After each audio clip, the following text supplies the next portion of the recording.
Hey cake chums, and welcome back to another video and part 2 of Mr. Baker's Cakes Cake Basics. This week we're covering torting, filling and crumb coating your cake ready for decorating. Let's get to the video.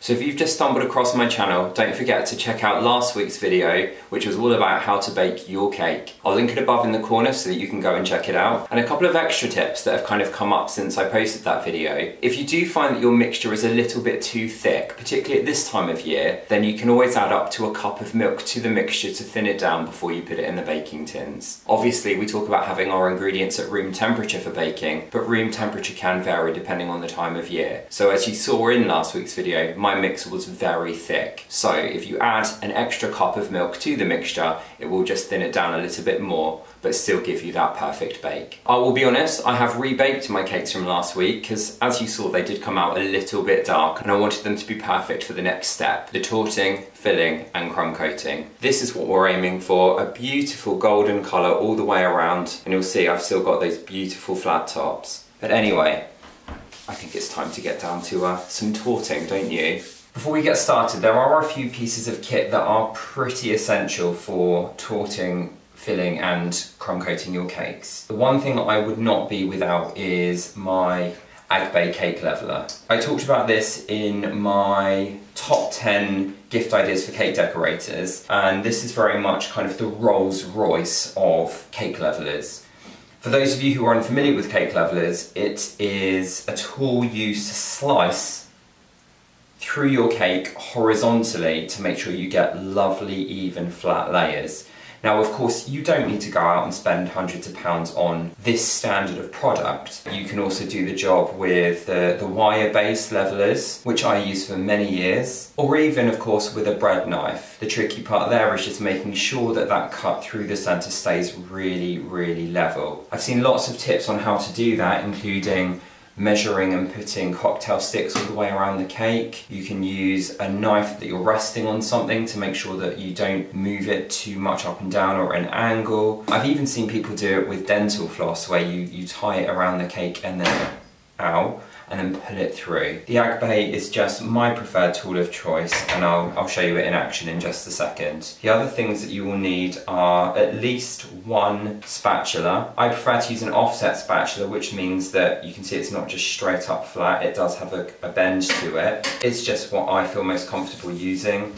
And then of course, you'll also need some form of edge scraper. I really like using these ones from PME. They're really kind of cheap to buy. I think they cost about £1, if not less, and they just allow you to scrape around your cake to get nice smooth edges. The last thing you'll need is a turntable. Again, there are lots of different ones available. There are lots of different ones on the shelf over there. Today, again, I think this is by PME again, hashtag not sponsored. And again, a turntable just allows you to scrape around your cake or work around your cake really easily. And again, you'll see that in action during the video. But anyway, let's have less talk and more doing, because I can talk about what I'm doing as I'm doing it. So the first thing we're actually going to do is tort the cakes. For those of you who are unfamiliar with the term, torting a cake basically means slicing through it horizontally to split it into individual layers. Now, of course, you might prefer to bake your cake in thinner layers using more pans, and that's fine too.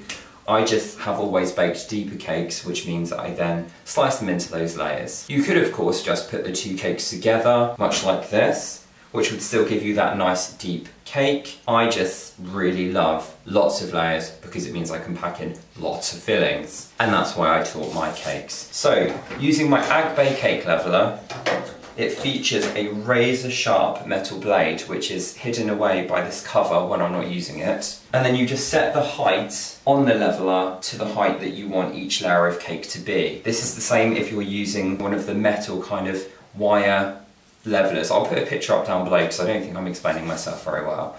But anyway, I will generally trim that caramelisation off the top of my cake, and then I'll cut what's left into 2 equal layers. Now this cake here is just over 2.5 inches thick, so by the time I've lost that little bit off the top, we're looking at layers of around about 1 inch. So I'll then set my cake leveler to that height, and it is simply a case of just slicing it through the cake.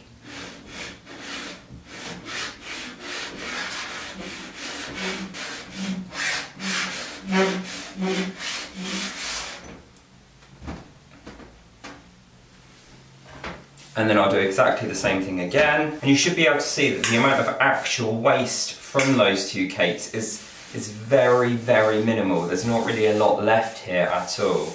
And that's really as simple as it is. That is how you torte your cake. So you can see I now have 4 beautifully even layers of cake that's just over 1 inch thick. So when I stack those up with filling, I'll have a cake that's around about 5 inches tall, which is kind of that deep cake trend that we're seeing happening at the moment. And that brings us very nicely on to step 2, which is filling your cake. Now there are lots of ways you can do this as well, of course. You can use just some jam, like a traditional Victoria sponge. You can use buttercream. You can use a combination of buttercream and jam, or you can go for something a bit more robust like a chocolate ganache. For today's video I'm going to demonstrate what I would do if I was creating a cake that was going to go on to be decorated and possibly stacked, maybe as part of a wedding cake or a more elaborate birthday cake. Now if you remember, the cake that I baked last week was a lemon cake, so today we're going to be filling it with a lemon buttercream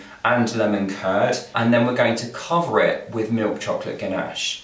That will give me that additional strength and additional kind of smooth surface that I can then go on to cover with sugar paste to decorate this cake later on. Now in advance of this video, I have already made up a batch of white chocolate ganache, and this is 3 parts chocolate to 1 part cream. You can find the recipe for it on my website, and I'll link that down in the description box below.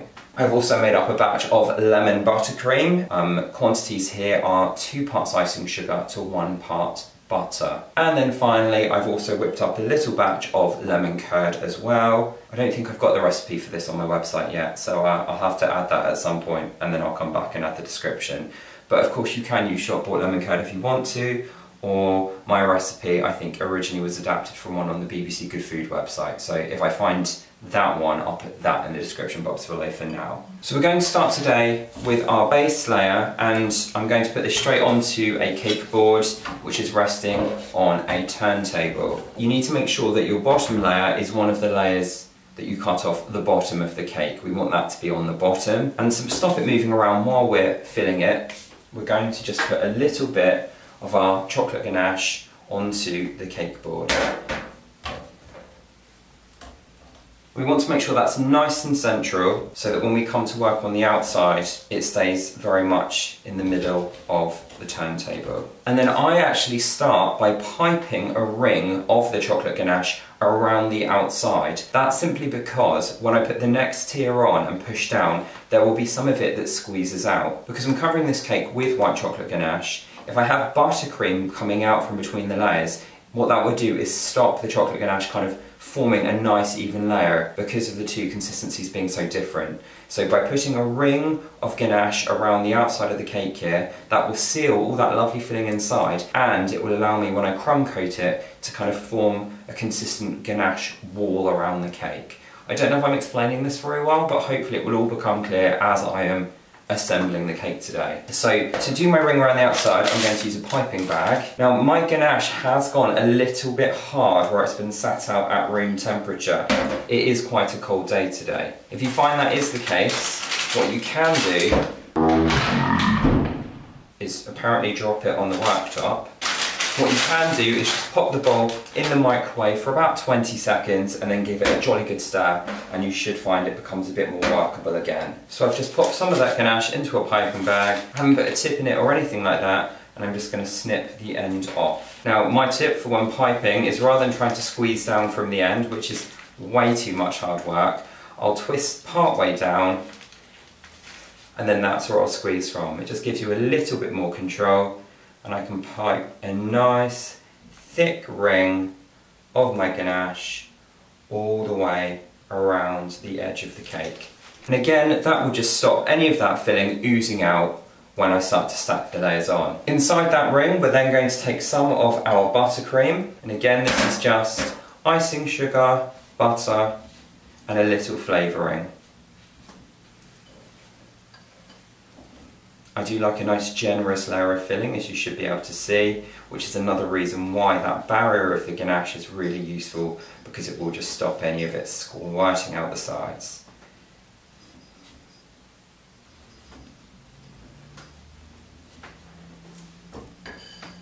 And then lastly, it is time to add our other filling. So whether you decided to use a jam or a salted caramel, anything like that. But as I say today, because this is a lovely lemon cake, we're going to be using some lemon curd. And you can pipe this in, or you can do what I'm doing here, which is just using a spoon, spreading it around, and again you'll see a lovely thick layer. Although it's simple, I do think lemon cake has to be one of my absolute favourite flavours. Spreading that around nice and evenly.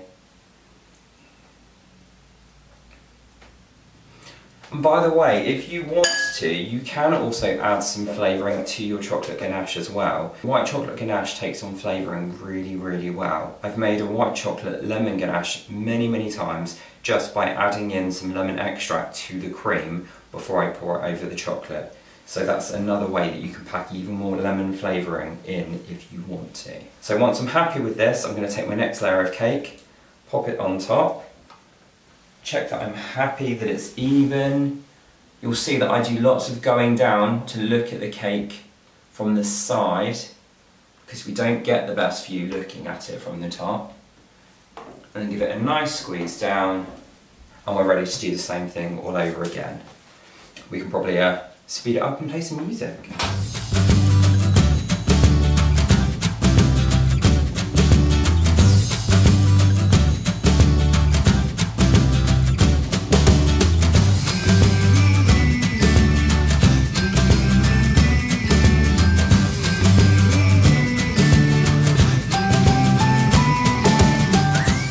And there you have it, one filled cake. Now the last kind of key step that we're going to be covering today is the all-important crumb coat. Now I'm sure you've heard crumb coats talked about on various tutorials and recipes before. Basically, it's a layer of buttercream or ganache that's kind of scraped over the entire cake and then left to set to seal any of these loose crumbs that you can see kind of falling off or gathering on the board into the cake before we then do a final coat of our topping, whether that is buttercream, ganache or something else. There's nothing worse than a beautifully decorated cake where you can see the crumbs kind of all caught in the buttercream.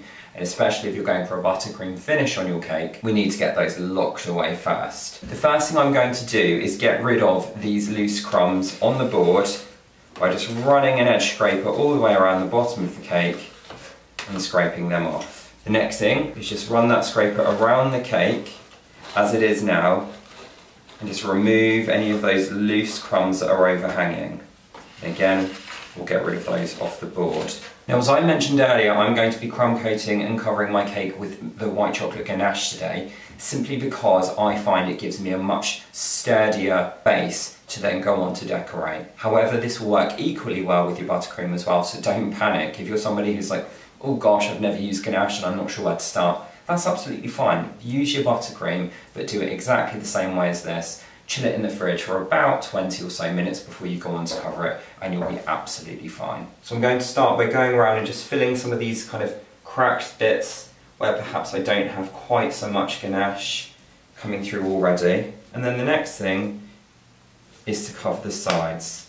Now, you can go straight from the bowl with your spatula, but because I already have some left in the bag, we're going to use that first. And using that spatula, we are literally just going to spread that ganache until it's covering the entire side of the cake. And can you see all these crumbs that are getting caught?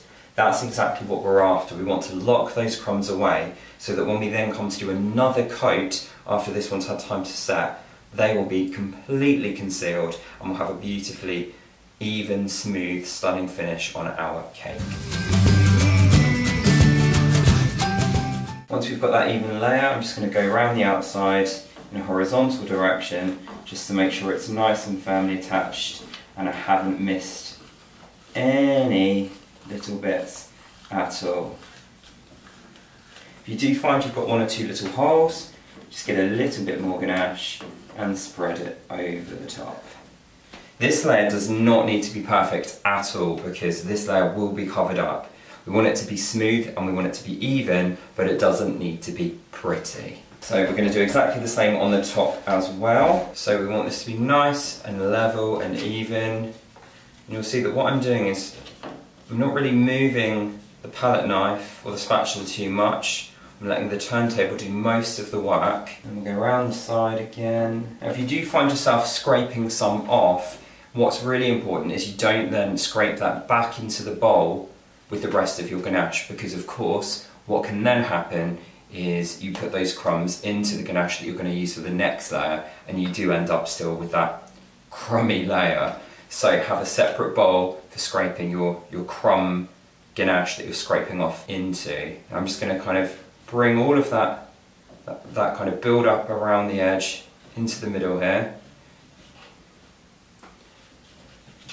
And then once I'm happy I've kind of got the entire thing covered, I'm going to switch from the palette knife or the spatula to my edge scraper that I talked about earlier. And I'm just going to go around the entire cake and smooth off that crumb coat. So this is what I'm talking about. All of this stuff now that I'm scraping off, that's what I'm going to need to make sure goes into a different bowl so that I don't then ruin the rest of my ganache. So again, it's about holding the scraper pretty still and turning the turntable instead. Now if I'm honest, I will tend to spend ages on this, which is ridiculous because you really don't need to, because of course we're going to put another layer of ganache over this once this one has set before we decorate. Do exactly the same thing on the top, trying to hold that scraper as flat as we can, turning the turntable around, taking off any excess and just making sure we have that nice flat top.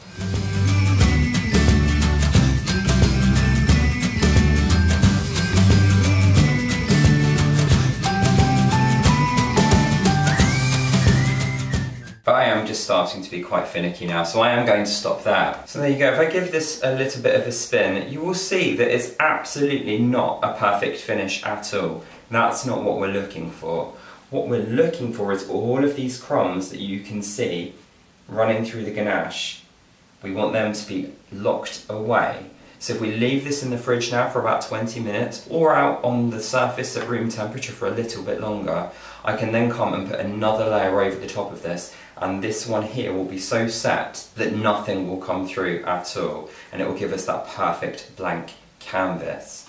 And that's as easy as it is. And so there you go guys, that is how to torte, fill and crumb coat your cake ready for decorating. Now if you haven't already checked out episode 1 of Mr. Baker's Cakes Cake Basics, how to bake your cake, then be sure to head down to the description box where I will link that below.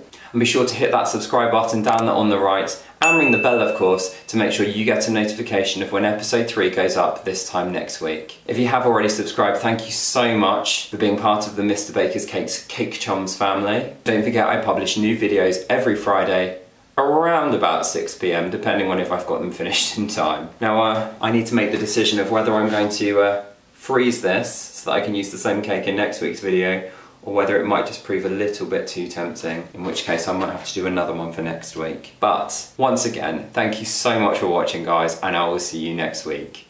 Take care.